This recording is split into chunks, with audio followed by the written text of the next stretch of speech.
Hola a todas y a todos, muchas gracias por seguirnos. Mi nombre es Manuel Varese y hoy entrevistaremos a Amaury Chamorro, estratega y consultor con más de 20 años de experiencia asesorando en campañas presidenciales, partidos y movimientos sociales en América Latina y el Caribe. Además, es conferencista y analista político de diversos medios internacionales. Muchas gracias, Amaury, por estar presente con nosotros. Quería hacerte una consulta respecto a este año que acaba de pasar, el 2021, que dentro de todo ha sido un año bastante interesante para el progresismo latinoamericano. Podemos hablar, por ejemplo, de la subida de Xiomara Castro en Honduras o del acceso al poder por parte de Pedro Castillo en Perú y la victoria de Gabriel Boric en Chile contra el pinochetista José Antonio Kast. ¿Qué me puedes comentar de esta subida del progresismo latinoamericano? ¿Cuál es tu percepción al respecto? Yo siempre tuve una hipótesis que era contraria a la teoría del péndulo, ¿no? Que habla de cuando la derecha comenzó a llegar a las presidencias de las repúblicas, ya después de casi 20 años del progresismo, liderando casi todos los países de América Latina. Y algunos sociólogos académicos hablaban sobre que era la teoría del péndulo, entonces ahora la sociedad volvía a hacerse un poco más de centro, más de derecha. Yo dije que no porque había un proceso de manipulación, ¿no?, de la democracia a través del uso de la justicia como un instrumento de persecución política, las empresas de comunicación actuando, defendiendo los intereses de los poderes económicos, y sumado obviamente a los profundos errores, sí, de la izquierda latinoamericana que permitieron que esa derecha se recomponiera y encontrara en sus falencias, encontrara oportunidades, ¿no? Y con su gran capacidad económica y de cooptación de recursos humanos dentro de la institucionalidad de la justicia y los medios de comunicación, la industria cultural y todo lo demás, logró de alguna manera manipular no solo la opinión pública, pero también la institucionalidad de los países para llegar a las presidencias y en algunos casos llegar también a la mayoría de los congresos. No fue un proceso natural que la gente de repente dijo, no, nos cansamos del progresismo, vamos por la derecha ahora. Pero Rafael Correa no participa de las elecciones en Ecuador, Lula estaba preso, Cristina Kirchner fue perseguida también, poco más iba a ser detenida, la persecución en contra de candidatos que también, por ejemplo, en el caso de Colombia, ahora se inicia un proceso de revocatoria de alcaldes progresistas, alcaldes alternativos en medio de la elección presidencial. Entonces hay una serie de otras variables que nosotros podíamos aquí enumerarlas que nos permiten entender que la derecha latinoamericana llega mucho más por la manipulación de la democracia que por una opción. Entonces, opción de la gente. Cuando las cosas se dificultan, con la llegada del COVID, 2 años, y genera una crisis económica, social, sanitaria tan grave, cada vez más la gente percibe que el Estado, ¿no?, que el Estado como proveedor de derechos, como garantía, que permita a la gente tener acceso a una salud, a educación, que permita ser asistidas en un momento de crisis, es porque la gente comienza a percibir que necesita más Estado, que necesita un gobierno, una sociedad mucho más volcada a la solidaridad, al mirar a aquellos que no tienen tantas condiciones económicas para poder sobrevivir una crisis como esta. Entonces, cada vez más la gente ve y pudo comparar, ¿no? Porque también después de 20 años, somos 200 años de repúblicas en nuestro continente, pero en esos 200 años, apenas en 20 años de los 200, hemos podido tener gobiernos que comenzaran y terminaran y se reeligieran dentro de una supuesta democracia, siendo de izquierdas, ¿no? Entonces, cuando la derecha vuelve, la gente mira, no, espérate, pero la izquierda era mucho mejor, pues, ¿no? Entonces el progresismo, las fuerzas alternativas, como dicen algunos países, gobernado mucho más para nosotros. Entonces, volvamos hacia ellas. En el caso de Chile gana Boric, en el caso de Pedro Castillo en contra de Keiko Fujimori también gana como una opción de renovación. Nunca la izquierda gobernó prácticamente en Perú. También tenemos ahí una posibilidad de victoria de Gustavo Petro. Xiomara recupera Honduras hacia el progresismo. El presidente Lula liderando las encuestas, prácticamente ganando en primera vuelta. Venezuela ganando elecciones. El presidente Andrés Manuel ganando las intermedias. O sea, hay una situación muy favorable a América Latina, el progresismo. No obstante, también nace un otro desafío. Yo me imagino que sea una pregunta más a futuro, yo adelantándome aquí, hablando mucho, pero que es el gran desafío de esa nueva izquierda, digamos, o no una nueva izquierda, es la misma izquierda, ¿no?, obviamente, no obstante, conectada con las nuevas generaciones, con las nuevas necesidades que caminan por una línea muy peligrosa entre no politicemos, no podemos ideologizar, o sea, eso es muy peligroso. Es como decir, preocupémonos apenas en hablar en salvar ballenas, defender la liberación de la marihuana y ser pro aborto, que eso es muy bonito, es muy simpático, es muy conectado con las redes sociales, pero en realidad no estamos discutiendo las estructuras económicas que mantienen la desigualdad, que nos mantienen como el continente más desigual, con una pobreza bárbara, que nos quita la potestad sobre el futuro y de nuestros recursos y el uso de los recursos naturales, nos mantiene en la dependencia científica. Entonces nosotros es como esa, hay que tomar cuidado, ¿no? Porque esa izquierda que habla muy bonito, que toma temas que son importantes, no obstante que no son estructurales, simplemente para agradar a un electorado clase media urbano y ahí ganar algunas elecciones, debe entender que debe profundizar los procesos de formación política, de debate político, sin tener miedo. Y también deben entender que las estructuras políticas como partidos son esenciales para este proceso, ¿no? Para poder sobrevivir a las arremetidas que van a existir, ¿no? de la derecha continental, de la derecha mundial, para tener control sobre América Latina. Al principio de tu intervención hablabas de algo que me parece muy interesante, es el tema de los errores de la izquierda latinoamericana, que de hecho han permitido, en cierta forma, que llegaran al poder presidentes como Jair Bolsonaro en Brasil o al banquero Guillermo Lasso en Ecuador. Tú que estuviste en la parte de las conversaciones de bastidores, trabajando tanto con la cúpula de los movimientos de izquierda como con los movimientos sociales directamente para la implementación de estrategias en las campañas, ¿cuáles son estos errores que te gustaría destacar? Es muy distinto la dinámica política, qué sé yo, en Uruguay, de la de Brasil con la del Ecuador y la de Bolivia con la de México, ¿no? O sea, nuestro continente es demasiado grande, demasiado diverso, y inclusive dentro de nuestros mismos países hay una diversidad tremenda. No podemos hablar todo de manera general. No obstante, como tú lo dijiste, he trabajado con casi todos los países de América Latina, con diversos gobiernos, movimientos políticos, partidos, y lo que yo te podría decir es que existen algunas líneas transversales, ¿no? La primera de ellas es haber sustituido la política por comunicación.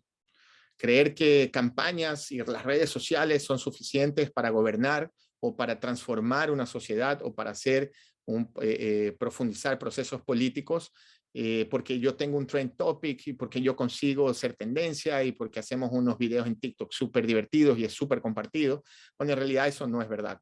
Boric no gana por eso. Boric gana porque 3 millones de personas salieron a la calle en Chile y fue una movilización brutal y gente murió, gente perdió los ojos y se tomaron y paralizaron el país, ¿no? Lula va a retomar Brasil no es porque su Facebook es maravilloso. Lula va a retomar Brasil porque ha hecho un trabajo político de resistencia, estuvo en la cárcel, hay una gran movilización social, hay una situación económica muy adversa, un psicópata de presidente de la República. Entonces, hay coyunturas fuera de las redes sociales, del mundo real, que no fueron llevadas en consideración, yo creo que hasta por soberbia de ciertos gobiernos que veían que tienen una gran capacidad de aceptación y no vieron llegar el lawfare y golpes blandos, o sea, esas estrategias que fueron utilizadas para derrocarlos, para destituirlos, que no necesariamente se las hacía antes con bombardeos y con golpes de Estado, con militares en las calles, hoy se lo hace con CNN, con Instagram y con la OEA. Entonces, lo primero es superdimensionar, supervalorar los procesos comunicacionales, sobreponiéndolos a la política. Lo segundo es que nosotros, y lo que yo digo, sustituyeron las esquinas por Twitter, ¿no? Entonces, eso es un error grave. Lo segundo es que sí hubo un aburguesamiento por parte de los sectores de los gobiernos, ¿no? O sea, la gente, cuando tú ves a finales de los años 90, a comienzo del siglo XX, ya después de algunos años, tú ves que los gobiernos que venían de la calle comenzaron a tener sus miembros una postura ya de mirar arriba hacia abajo los movimientos sociales, la gente, hubo un distanciamiento de la realidad de la calle. Y obviamente eso permite creer de alguna manera en las matrices informativas de las empresas de comunicación, de decir, mira, estos son corruptos, porque ahora viaja en primera clase, porque ahora antes andaba en bus y no tenía ni para la comida y hoy ya tiene un departamento y casa en la playa. ¿Cómo justificas eso? Puede ser que la misma persona y los funcionarios del Estado no sean los corruptos y pudo a lo largo de 10 años siendo ministro comprarse una casa en la playa. No obstante, es muy antagónico con las expectativas de la gente, porque la gente durante esos 10 años no pudo comprarse una casa en la playa.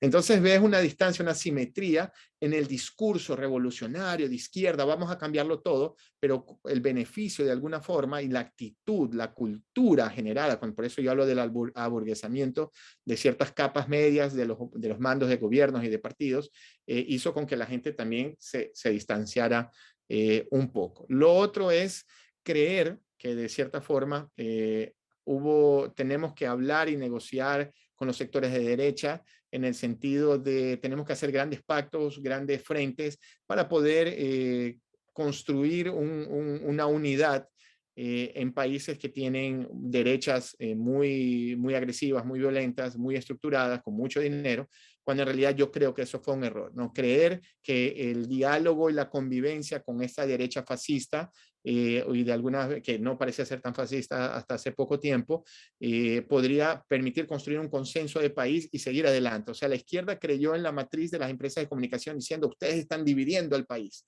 Ahora las familias se pelean en los almuerzos de domingo porque hay uno que es de izquierda y el otro es de derecha. Eso siempre fue así. Pero que la izquierda entonces, ¿qué hace? En vez de avanzar y conquistar los corazones, retrocedió.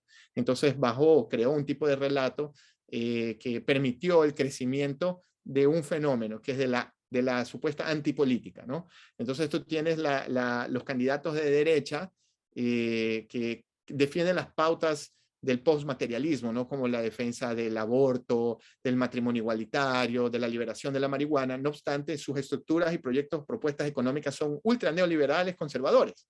Entonces, claro, ellos se ven progresistas, se ven alternativos, se ven distintos, no obstante, ellos quieren mantener el status quo.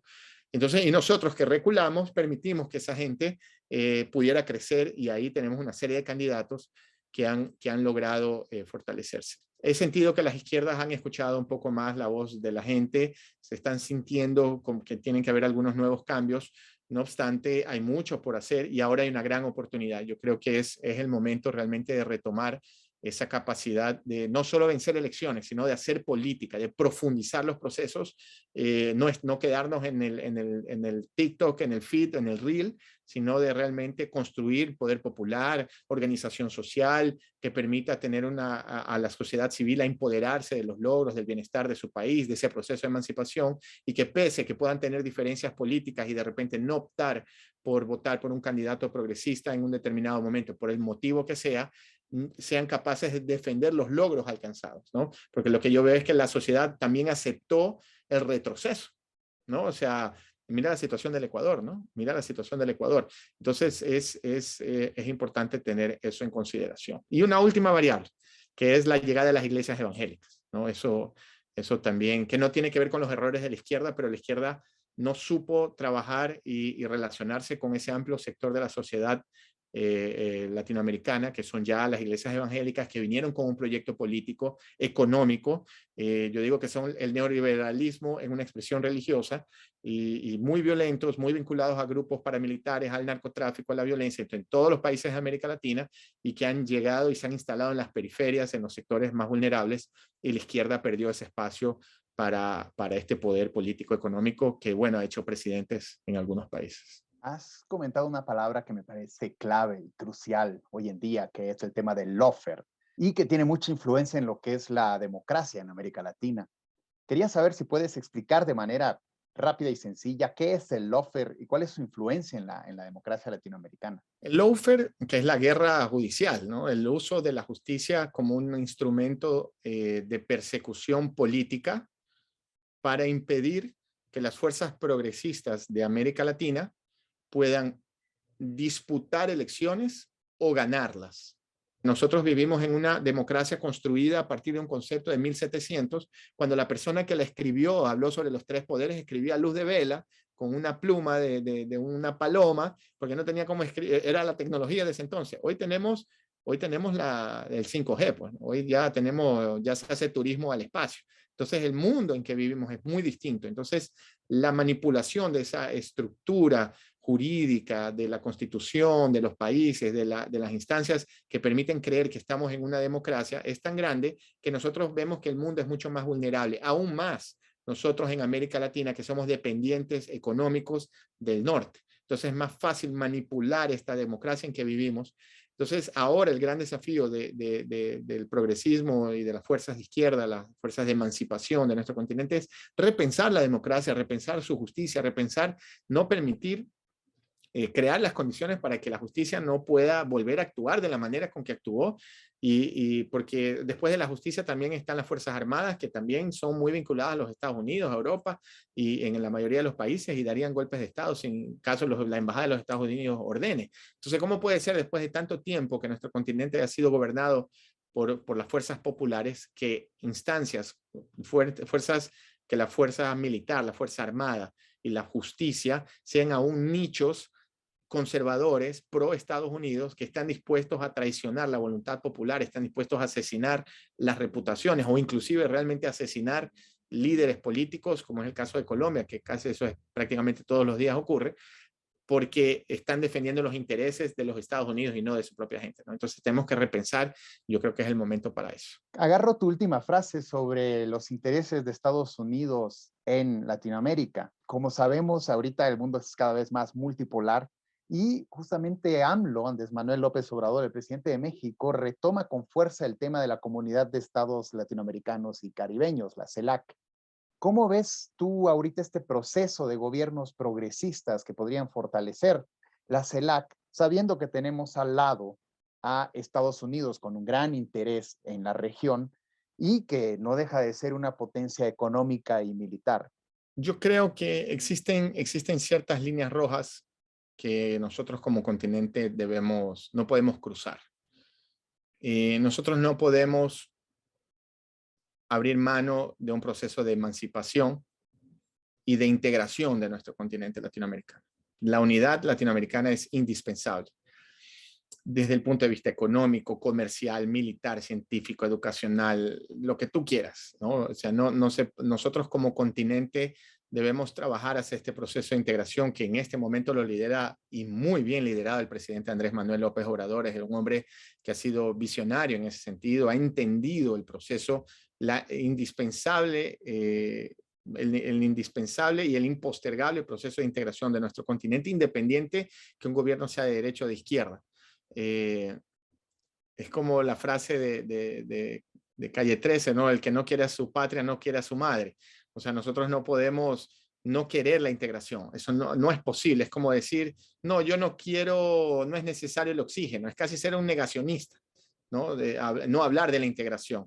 Claro que la izquierda siempre ha sido la defensora de la integración. Entonces la derecha ve la integración latinoamericana como que si se instalara el comunismo, y es ¿por qué? Porque los Estados Unidos necesitan y la Unión Europea necesitan que nuestro continente esté dividido.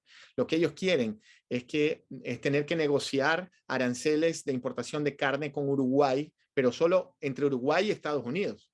No es que quieren sentarse con Uruguay, Argentina, Brasil, Paraguay, o sea, los grandes productores de carne del planeta, y sentarse a negociar en bloque. Porque ellos necesitan venir y tomarse los recursos naturales de Chile cuando Chile está aislado, ¿no? O sea, no quieren que un continente entero se sienta a una mesa de negociación, porque obviamente nuestra capacidad sería otra. Entonces es indispensable que nosotros trabajemos hasta esa unidad. Por eso la necesidad de la CELAC como un centro multilateral de visión, de construcción de un continente, de una identidad que sea hegemónicamente latinoamericana, independiente de que sea políticamente con los bemoles. O sea, hay distintas líneas políticas progresistas, inclusive hay distancias muy grandes entre Boric, entre el presidente Lula, entre el presidente Maduro y entre Pedro Castillo y Gustavo Petro. O sea, estamos hablando de universos, pero muy distantes. No obstante, existen algunas líneas que los reconectan.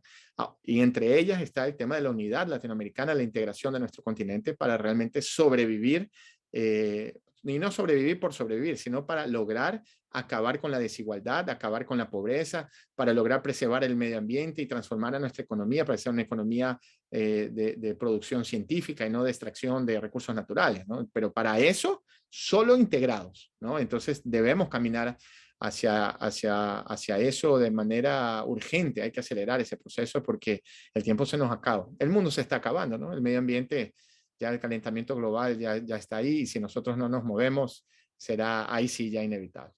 Existe una relación ya de antaño justamente con Estados Unidos y con la Unión Europea. Ahora en este mundo cada vez más multipolar, ¿crees que este progresismo latinoamericano deba tener relaciones con China y con Rusia como otras opciones de negociaciones y de comercio a nivel global? Indudablemente. Yo digo, llevemos a la vida, a la cotidianidad. Digamos, tú tienes una tienda, un almacén, una tiendita. Eres un tendero, como se dice en Ecuador. Y tú estás en la calle con tu negocio. Tú solo decides venderle a los blancos de ojos verdes, europeos y estadounidenses y no le vas a vender al chino. Porque pues el chino te está comprando, pues si él necesita eso. ¿Por qué no le vas a vender a él? ¿Cuál es el problema de venderle a un chino? ¿Cuál es el problema de hacer negocio? Si tú no, o sea, no, porque es casi que, claro, parece hasta por un tema racial, ¿no? ¿Por qué no le vas a vender a Rusia? Lo viene un ruso, te quiere comprar un carne, tú vendes carne y tú le dices, no, no te vendo porque eres ruso. Y, ¿por qué? Estás perdiendo plata y tu familia tiene que pagar escuela, tienes que pagar educación, salud, tu casa, el alquiler, la ropa de los niños y tú no, tú prefieres no tener plata porque es un ruso que te está comprando. O sea, es una ridiculez. Obviamente eso es creado y ahí vienen las instancias de los lobbies, los medios de comunicación, las empresas, la industria cultural estadounidense que plantea que China y Rusia son dictaduras y que claro, son modelos económicos, políticos, electorales, todo lo que tú quieras, distinto de lo nuestro, pero no es que todo el mundo no tiene que ser como los Estados Unidos proyecta, porque ni siquiera ellos son como ellos mismos lo proyectan. Entonces no nos dejemos engañar. O sea, claro que son un mercado indispensable. El mundo depende de China. El gran motor de economía en algunos años probablemente China supere a los Estados Unidos en tamaño de economía. ¿Cómo que nosotros no nos vamos a...? No, todo lo contrario. Tenemos que integrarnos con China, tenemos que integrarnos con Rusia, con Bielorrusia, con Zimbabue, con Neozelanda, o sea, con todos los países. ¿Por qué tenemos que aislarnos? El aislamiento en realidad responde a una política, una directriz de los intereses de los Estados Unidos y de la Unión Europea. Entonces nosotros no podemos quedarnos por fuera de eso. Te muestro una contradicción. Europa depende del gas de Rusia. Sin el gas ruso que llega a Alemania, ellos se mueren del frío porque ellos se calientan en sus casas en pleno invierno, menos 20 grados, con nieve, con el gas ruso. Entonces, ¿qué nos vienen a decir a nosotros que no podemos comercializar con ellos? Ya, pues corten el gas, pues. A ver, pues, vivan sin el gas ruso. Y ahí después conversamos. Todos los productos que tú compras en el duty free en Londres o en Washington o en Nueva York, cuando van van millones de latinos a comprar, a hacer compras y shopping a Miami, todo eso es hecho en China. ¿Qué nos vienen a decir a nosotros que no podemos negociar con los chinos?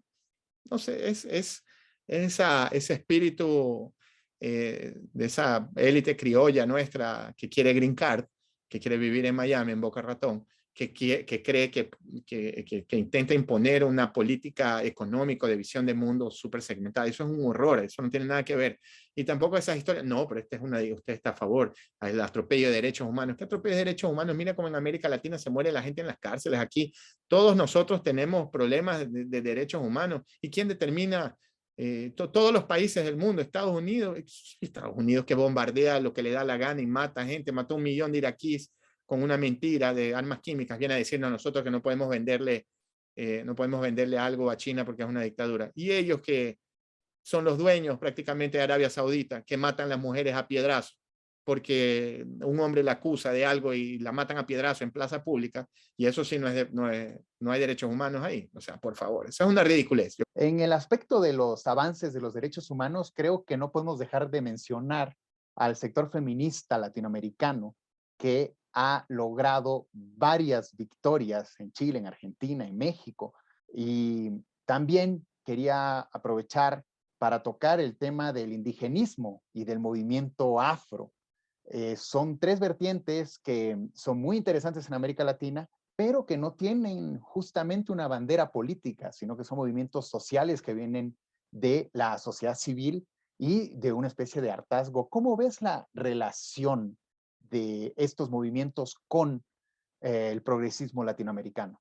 En cuanto nosotros no reivindiquemos la historia y los derechos del pueblo africano, aquí el pueblo negro en América Latina y el pueblo indígena que fue masacrado, en cuanto nosotros no cambiemos, en cuanto tengamos un nombre aún europeo de conquistador, de reino, de príncipe o de rey en nuestro continente y no tengamos el nombre de Zulú, Dupaumaris, en cuanto no tengamos el nombre de Antonio Conceliero, en cuanto no tengamos los nombres de estos líderes indígenas, estos líderes negros que lucharon en nuestro continente, nosotros aún también vivimos un proceso, y la izquierda también tiene una deuda en ese sentido, de no reivindicación, así como de las mujeres, también de los pueblos que son los más vulnerables, ¿no? La pobreza en América Latina es negra, india y mujer. Esa es la pobreza de nuestro continente, en cuanto a nosotros no logremos superar eso. Pero lo que sí hago, no hago una crítica, pero yo creo que es más importante, es esencial, o sea, la lucha de la mujer no puede estar desvinculada a una lucha de la desigualdad económica, ¿no? La mujer ha sido víctima de eso en todos los aspectos, ¿no? Ese patriarcado, esa visión patriarcal de la economía per se, inclusive, tiene que ser transversal, o sea, no podemos dejar de vincular. Ahora, ¿qué es lo que yo creo? En términos electorales, se han cometido muchos errores en relación a eso, porque nosotros tenemos en nuestro continente es conservador, nuestro continente latinoamericano también es ignorante sobre los aspectos de la lucha de la mujer, también inclusive el tema del racismo. Nosotros no estamos, o sea, Asunción en Paraguay no es Estocolmo, ¿no? Quito no es Zurich. O sea, la distancia que hay, no solo cultural, pero educacional, económica, y a veces entre estos dos continentes hace con que muchas veces la izquierda o los movimientos específicos de nuestro continente quieran copiar la agenda o el momento histórico que viven esos países en relación a la lucha de la mujer, por ejemplo. Entonces, que tú llegues a una favela en un momento electoral, donde la gente no tiene agua, no tiene comida, no tiene luz eléctrica, energía eléctrica. No obstante, es una persona que va a votar y puede votar por Bolsonaro o va a votar por Lula, pero es una persona que frecuenta la iglesia evangélica porque es el único espacio que ella tiene realmente para poder ejercer un sentido de sociedad, de colectividad, es el único lugar a donde la han abrazado, donde la han ayudado. Y llega y nosotros le decimos a ella que tiene que ser a favor del aborto o que ella tiene que creer en el matrimonio igualitario. Con ese discurso a una persona que no tiene qué comer, la persona no va a votar por nosotros. Y en eso las izquierdas latinoamericanas se han equivocado mucho.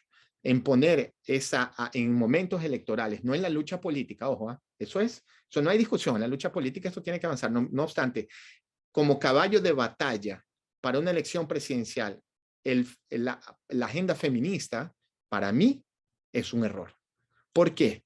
Porque ni siquiera en el nicho mujer, o sea, ni en el sector, nicho en el sentido de comunicación política, ¿no? Ni siquiera hay un consenso entre las mismas mujeres sobre esa agenda. Y la elección es números, o sea, o ganas o pierdes. Entonces, si tú no consigues construir un discurso que permita movilizar a la gente para ganar una elección y tú pones en riesgo la victoria de esa victoria electoral por tu agenda, es un error. Y eso en cualquier ámbito. No obstante, esa lucha tiene que ser vencida, pero también debemos entender que es un proceso de construcción política, es un proceso a mediano y largo plazo, pedagógico, que la izquierda se está equivocando ahí en cómo lo está haciendo, ese es mi punto de vista. Por ejemplo, gana el profe Castillo, que es cristiano, es indígena y es pobre, de la alta montaña peruana. Y yo he escuchado progresistas latinoamericanos diciendo que es un reaccionario porque es en contra del matrimonio igualitario. No, ese es un facho. Ese hombre es en contra, no, este tipo es de derecha disfrazado porque es en contra del aborto. O sea, tienes que ser muy ignorante para decir que el profesor Castillo es un facho, es un reaccionario porque él es en contra del aborto. O sea, tienes que ser casi imbécil para afirmar eso. ¿Por qué? Porque tú no estás comprendiendo entonces el proceso cultural y el proceso histórico de dónde viene esta persona. Ahora yo quisiera que esos que acusan al profe Castillo de decir que es un facho, que se vayan pues al Alto Perú a andar a caballo, a enfrentarse al Sendero Luminoso. A ver, pues váyanse allá a hacer huelgas, a enfrentarse al gobierno de Fujimori. Y ahí entonces vamos a hablar de quién es de izquierda y quién es reaccionario. A ver si estos señores, estas señoras que viven muy cómodamente en sus departamentos, clases medias, en las principales capitales de América Latina, tienen la capacidad de sobrevivir a la violencia, al Sendero Luminoso, a dictaduras, a la opresión, a la pobreza, al hambre, en el frío del Alto Perú, y ganarte una presidencia de la República sin el apoyo de empresas. O sea, ¿me entiendes? O sea, las contradicciones. Yo veo que muchas veces la izquierda latinoamericana se equivoca en ese sentido. Ese radicalismo de esas agendas, y yo creo que ahí también el movimiento feminista se equivoca en muchas veces no entender, o sea, la radicalidad no puede, no es cuestionada, tienen que ser radicales en su agenda. No obstante, el proceso de ampliar el espectro de personas que se convenzan de esa agenda, yo creo que la forma con que le están haciendo se pueden estar equivocando. Y en los momentos electorales no es momento para eso, porque eso en un continente donde la gente no tiene que comer, no te va a funcionar para gobernar. Y ese radicalismo, bueno, si no es conmigo, entonces estoy en contra, no nos va a llevar a nada. Ni siquiera la agenda, esas agendas van a crecer, van a lograr, van a conquistar sus derechos, sus objetivos, así como la situación económica de la pobreza, la desigualdad, el hambre, va a continuar. ¿Me entiendes? O sea, nadie sale ganando en eso. Y ahí esto está más que demostrado. Podemos es ejemplo de eso, ¿no? La agenda feminista era todo y Podemos era el tema mujer, mujer, mujer en España. Mira la situación, Pablo Iglesias jubilado. Porque no, pues ni siquiera en España, estamos hablando de Europa. O sea, no cala, ¿no? Hay un avance tremendo, lograron cosas impresionantes, pero miren los resultados electorales. Bueno, ya como para terminar, quería resaltar que has sido acusado de ser el troll center del castrochavismo en América Latina. Creo que también te han llamado alguna vez el JJ Rendón del castrochavismo, justamente. E incluso te han dicho que has sido partícipe o arquitecto del fraude por el cual ganó Pedro Castillo. ¿Qué me puedes decir de estas acusaciones? Yo creo que el éxito es natural, ¿no? A ver, ¿qué es lo que ellos intentan hacer con eso? El éxito del trabajo que hemos realizado por toda América Latina en materia de comunicación política, ¿no? Ahí también muy vinculado al tema del manejo de las redes sociales y todo lo demás. Hace con que ellos de alguna forma intenten atacarte para decir que no es que se ha hecho un buen trabajo, sino que tú eres un ser maligno, que estás dominando mentes, que has generado fake news y que eso no es real. Y quieren comparar, quieren decir que nosotros, la izquierda, y que yo tuviera los presupuestos a disposición que tiene la derecha para hacer campañas, imagínate, ellos que tienen a CNN, Netflix, al mismo Facebook, al Twitter, al Instagram, a WhatsApp, que es de ellos, con todo el dinero que ellos tienen de la corrupción y todo lo demás, querer comparar que nosotros tenemos la misma capacidad de ellos o que somos iguales es una ridiculez, pues obviamente, pero lo que nosotros sí tenemos es pueblo y yo creo que el éxito del trabajo es justamente coordinar, crear estrategias, movilizar a esa ciudadanía que es real, que sí existe, que no son bots, que no son fakes, que es gente de a pie, que está con su celular en el bus, peleándola, que al mismo tiempo va a ser puerta a puerta, que la derecha no tiene, la derecha tiene que pagar. Entonces el éxito de nuestro trabajo es movilizar, es hacer creer a esa gente, es crear un proceso de unidad para avanzar. Pero llevo con mucho honor eso. Yo creo que es un elogio. Que la derecha me diga que soy el troll center del castrochavismo latinoamericano, para mí es un motivo de orgullo. Me imagino lo llevas como una medalla de honor. Muchísimas gracias a Mauri Chamorro por este tiempo con nosotros. Gracias a todas y a todos por seguirnos. Estamos también en Twitter, Facebook e Instagram. Hablaremos de temas sobre América Latina, Rusia, China y el mundo con distintas personalidades. Gracias.